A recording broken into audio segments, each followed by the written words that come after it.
আজকের ভিডিওটি একটু অন্যরকম হতে চলেছে। চলুন আমি কলকাতায় কিভাবে এলাম এবং কিভাবে কাজ পেলাম সেগুলো নিয়ে আলোচনা করব আপনাদের সাথে, এবং সেই গল্পই আপনাদেরকে আমি শোনাবো। পুরো ভিডিওটি দেখার জন্য অনুরোধ থাকলো। একটি গ্রামের মেয়ে কলকাতায় এসে কাজ করা, কাজ খোঁজাটা এতটাও সহজ ছিল না। প্রায় 3 বছর এই শহরে আছি। একটা অচেনা শহরে রুম খুঁজে থাকা, চাকরি খোঁজাটা খুব একটা ইজি ছিল না। তবে আজ থেকে 3 বছর আগে যখন এখানে এসেছিলাম, এই নতুন শহর, রাস্তাঘাট কীভাবে পেরোবো সেটাই বুঝতে পারছিলাম না। আর আজকে কিছুটা হলেও কলকাতাটাকে চিনেছি, জেনেছি, কিছুটা জেনেছি। এত বড় কলকাতাতে কখনো সুযোগ হয়নি পুরো কলকাতা ঘুরে দেখার, তবে কিছুটা জেনেছি।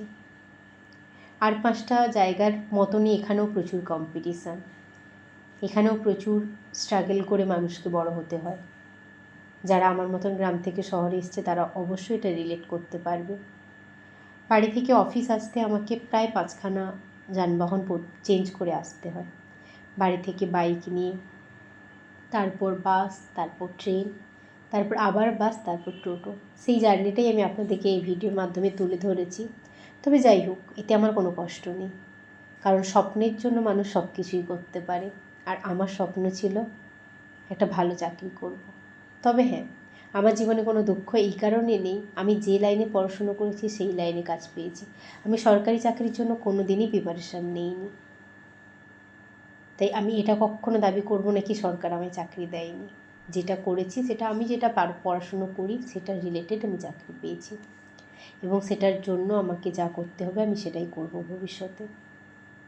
প্রথমে যখন এই কলকাতা শহরে আসি, অজানা শহর, অজানা রাস্তাঘাট, এতগুলো বাস, এতগুলো ট্রেন পেরিয়ে আসতে হবে বা পারবো কখনো সেটা কোনো দিনই ভাবিনি।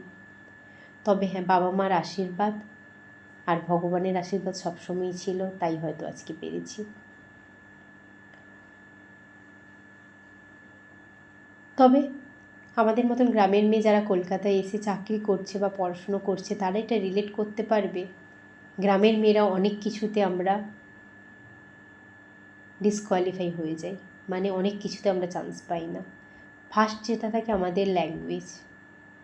কলকাতাতে কতটা আপডেট, কতটা না আপডেট সেটা আমি যাব না। আমি এটাই বলবো, এখানে হিন্দি আর ইংলিশ ছাড়া বাংলাটাকে কোনো ভ্যালুই দেওয়া হয় না। আমরা বাংলাতে থাকি, তবুও বাংলা ভাষাটাকে আমাদের প্রাধান্য দেওয়া হয় না। এখানে যারা হিন্দি আর ইংলিশ বলতে পারে তাদেরকেই চাকরি দেওয়া হয়। তো সেটা আমার কাছে অনেক বড় চ্যালেঞ্জেস ছিল। সেটাও ভগবানের কৃপায়, বাবা মার কৃপায় আমি